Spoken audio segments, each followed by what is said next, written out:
অশান্ত মনকে শান্ত করতে পারে ভগবানের বাণী। ভগবানের বাণী চ্যানেলটিতে আপনাদের সকলকে স্বাগত জানাই। দুঃখ তোমার পিছু ছাড়ছে না? দুঃখ থেকে নিস্তার পেতে কি করবে তাই ভাবছো? আমরা যখন সুখে থাকি মনে হয় সর্বদা আনন্দ বিরাজ করছে, নিজেকে অনেক সবল ও সুস্থ লাগে। কিন্তু যখন দুঃখে থাকি তখন মনটা সর্বদা ভারাক্রান্ত হয়ে থাকে, কিছুই ভালো লাগে না, নিজেকে বড় দুর্বল লাগে। সর্বদা মনে হয় এই দুঃখ থেকে কিভাবে নিস্তার পাবো। চলো এ ব্যাপারে একটি কাহিনী বলি। একবার স্বামী অরূপানন্দজি মহারাজ শ্রী শ্রী মা সারদা দেবীকে জিজ্ঞাসা করছেন, মা, যদি ঈশ্বর বলে কেউ থাকেন তবে এই জগতে এত দুঃখ কষ্ট কেন? তিনি কি দেখছেন না? তার কি এসব দূর করার শক্তি নেই? উত্তরে মা বলছেন, সৃষ্টি সুখ দুঃখময়, দুঃখ না থাকলে সুখ কি বোঝা যায়? আর সকলের সুখ হওয়া কি করে সম্ভব? মহারাজ বললেন, কেন সম্ভব নয়? তিনি উদাহরণ দিয়ে বললেন, একবার সীতা বলেছিলেন রামকে, তুমি সকলের দুঃখ দূর করে দাও না কেন? রাজ্যে এত প্রজা আছে, তারা এত দুঃখ পায়, তুমি তো ইচ্ছা করলেই তাদের সব দুঃখ দূর করে দিতে পারো। তখন রাম বললেন, সকলের সুখ একসঙ্গে কি হয়?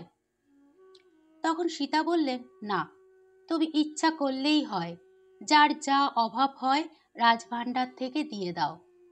তখন রাম বললেন, আচ্ছা, তোমার কথা মতোই হবে। আর তখনই তিনি লক্ষ্মণকে ডেকে বললেন, যাও, রাজ্য মধ্যে সকলকে জানিয়ে দাও, যার যা অভাব আছে চাইলেই রাজকোষ হতে পাবে। সকলে এই সংবাদ পেয়ে রাজ দরবারে এসে দুঃখ জানালো। রাজকোষ থেকে অবারিত দান করা হলো। রাজ্যে সকলে সুখে দিন কাটাতে লাগলো। রাম হলেন স্বয়ং নারায়ণ।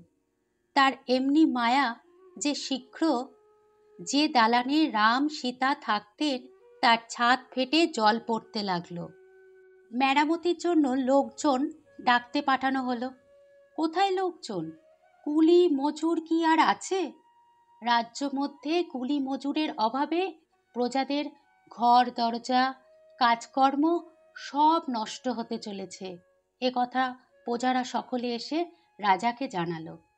তখন নিরুপায় হয়ে সীতা রামকে বললেন, আর ভিজে ভিজে কষ্ট সহ্য হয় না, যেমনটি ছিল তুমি তেমনটি করে দাও প্রভু, তাহলে কুলি মজুর সব মিলবে, সকলের একসঙ্গে সুখ হওয়া সম্ভব নয়।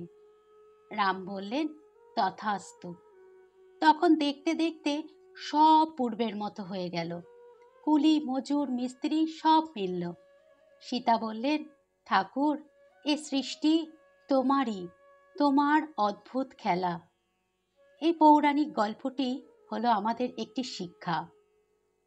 এটা বলার পর মা সারদা নিজে বললেন, চিরদিন কেউ সুখী থাকবে না, সব জন্ম কারো দুঃখে যাবে না, যেমন কর্ম তেমন ফল, সব সয়ে যেতে হয়, কারণ কর্ম অনুসারে সব হয়।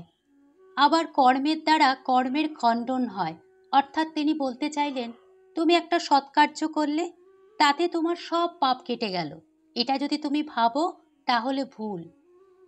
তোমাকে ধ্যান জপ ও ঈশ্বরের চিন্তা করতে হবে, তবে পাপ কাটে।